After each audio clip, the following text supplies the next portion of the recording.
Hello everyone, my name's Sophia. I'm one of the very lucky keepers that looks after these beautiful sugar gliders in here with me. And this is Marina. She also looks after these beautiful animals. Hey guys. So today we are going to be weighing our sugar gliders. And we do train the sugar gliders here as well as some other animals at the zoo. As you can see, they are amazing at jumping and gliding. This here is little Popcorn. She's looking for this nectar here. So we don't train our animals to do things like sitting or rolling over like we might train a dog, but we teach them to do things like voluntary weighing.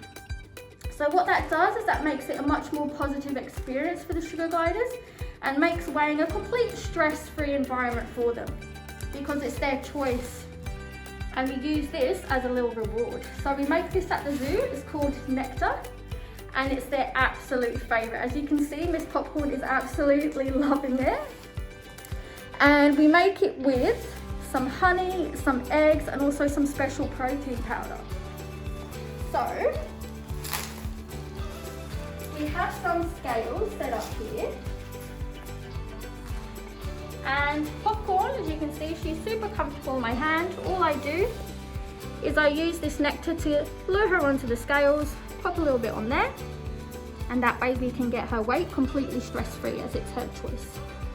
So she weighs 106 grams, and usually sugar gliders do weigh that much, usually around 100 to 120 grams, maybe a little bit over. A lot of people tend to think that they are babies because they're so small and so adorable, but this is actually a fully grown sugar glider. This is as big as they will get. I'm just going to pop up here quickly because these little guys are absolutely adorable in their nest box. So who's this one here? So this beautiful girl here, I have a feeling is Miss Candy. So there are ways that we can tell our sugar gliders apart. Popcorn, she has a little white tip of fur on the end of her tail there, which looks a little bit like Popcorn. That's how she got her name. This here, I think, might be Colonel. No, this is Miss Candy.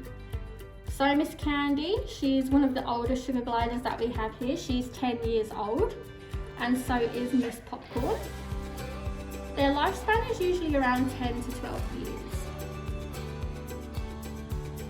And the way that I can tell this beautiful girl here on my hand is Candy is because she has a little brown spot on the back of one of her ears, which reminds me a little bit like a chocolate chip.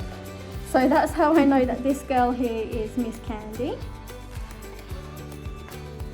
And we will get a weight for Miss Candy. They absolutely love nectar. So what kinds of things would they be eating in the wild? So they are omnivores. So they love things like sugary fruits like grapes, melon, pawpaw, some pears. That's how they got their name Sugar Glider. They love sweet foods. They also love nectar, sap, some flowering browse, but they also eat things like insects. So crickets, mealworms is one of their favourite insects to eat. And they're also known to eat very small lizards and birds in the wild as well. So a lot of people tend to be surprised that they do eat those things as well. So Miss Candy here weighs 109 grams. Very cute. Two little noses popping out through here now. So they are nocturnal. So during the day they will sleep in things like log hollows, or holes that you might find up high in trees, but they are an arboreal species. So they will spend the majority of their time up high in trees. And you can find them all across the east coast of Australia in some forests, and also up north in Australia as well. So we've explained the sugar portion of their name. So would you like to explain the gliding portion? We saw a little bit of acrobatics from Popcorn at the start. So they are amazing gliders. They can glide the distance of about 50 meters, which is like a large swimming pool. So it's quite far for such a small animal.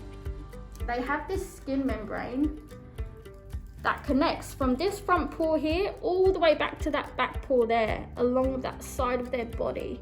And they have that on both sides. And what they'll do is they'll spread those skin membranes out when they're jumping from trees, and that will enable them to glide. Quite incredible. It's so fast sometimes when you see them jumping in here, you can't even see that. So we do have a total of 7 sugar gliders in here. Popcorn and Candy have been with us for a really long time, so as you can see, they're super comfortable on Marina and absolutely loving that nectar. But we do have some other new additions, which are a little bit more shy. They're still getting to know us, but they have been amazing. So they're learning to trust us still, but they will still walk onto our hands and go onto the scales for weighing as well. It just takes them a little bit longer. Come back to these two here. Numbing down on that nectar. So what's one of your favourite things about sugar gliders, Marina?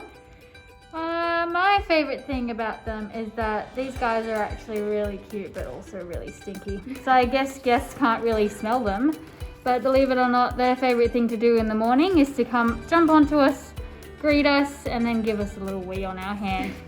And that just means that throughout the whole day we'll actually smell like sugar glider pee, which is pretty unique, I think. Nobody really knows what that smells like, but if you're ever near us at the zoo and you don't know what it is, more than likely sugar glider wee. yeah. So I see some fruit hanging around on the trees. Why do you do that? So because as Sophia did mention, sugar gliders are arboreal animals, and that means that they do spend the majority of, pretty much most of their lives up in trees. So what we've done is we've spiked up these fruits, and that means that our sugars can go from tree to tree, just like they would out in the wild, and look for their food. So we've got a bit of pea, we've got a bit of melon, got some apples and stuff all around the exhibit. And having it spread all around as well means that they also get a little bit of exercise. So they'll use that gliding membrane of theirs and jump from tree to tree and get that yummy, yummy fruit. Very cool. So you mentioned we have 7. We've already met Candy and Popcorn. What are the other girls' names? So the other girls' names are Colonel. So Colonel, she also has a white patch of fur at the end of her tail, kind of like a popcorn kernel. That's how she got her name. And we also have Anastasia and Drizella, which are most likely in this nest box. And we have a 3rd sugar glider in here as well. So there's 3 altogether in this little nest box. Our 2 other girls that we also have in here are called Marmalade and Cinnamon. And they're the newest additions to our little sugar glider family, and they have very cute orange tinges of fur, so that's how they got their name. Very cute. So who is this one? So this is Anastasia. The way I can tell that this girl is Anastasia is that she has little folds in her ears there on the side, so that's how I can tell that's her. She's also a little bit bigger in size compared to the other sugar gliders.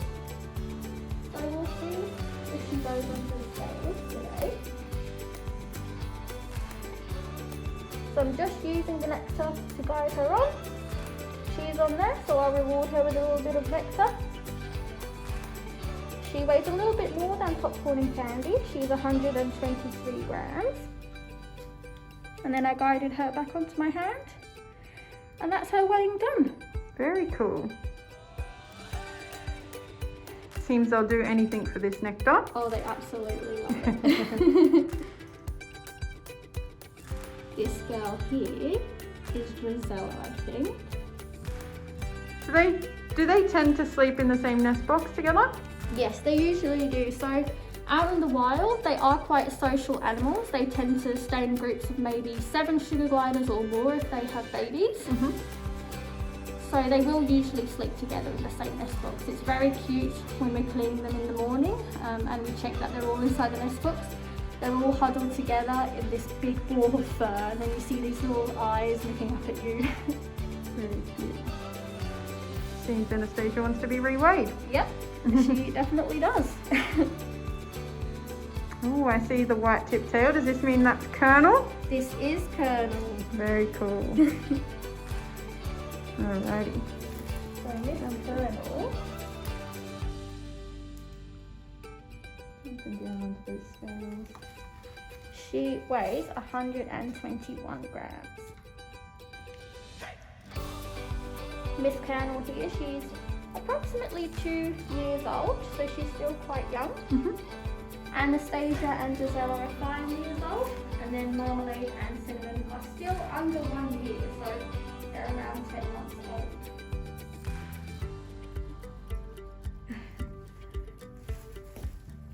Yep. Very cool. So thank you for showing us how they're being weighed. Do they typically love to jump on you just like this? Most definitely. Yep. So She's hanging around on your back. They know that we are the bringers of nectar, so they're very comfortable with us. As you can see, they'll just jump on us, especially if they can smell we have nectar, to try and get some more of that. So this is Candy, I think. Yeah. She's living up to that name of Candy. Most definitely. Very, very sweet. A lot of people don't tend to know that these girls are actually marsupials. So all female sugar gliders are marsupials, meaning that they have a pouch, just like a kangaroo and a koala. And when they give birth to a baby, it's also called a crabby, and it's only about the size of a grain of rice. So they're really, really small. And when they're born, they make their way into mum's pouch all by themselves and attach themselves onto the teat. So they'll stay nice and warm in there for around 6 weeks. And then after those 6 weeks, they start to emerge from mum's pouch and they start to explore and eating other foods. So I know they're native to Australia, but would you find them anywhere else in the world? Yes, you can find them in Guinea. So Australia and Guinea, you can find sugar gliders, and in foresty areas. So if you are out and about walking through the forest, you probably won't see a sugar glider during the day as they are nocturnal. But if you are walking around at night and you have a red light that's suitable for their eyes, doesn't hurt them, you might be able to see one. If you see a little hollow inside a tree, there might be a sugar glider in there. Very cool. Well, thank you so much, guys. Anything else you want to say before we head off? No, I think Popcorn wants to say goodbye because she said hello in the beginning. Thank you, Popcorn. You've been an absolute star. If you did have any questions, please do let us know. We absolutely love questions and we love hearing from you. We hope you enjoyed meeting these beautiful girls, and we hope to see you soon at Wildlife Swimming Zoo. Thanks, guys. Bye.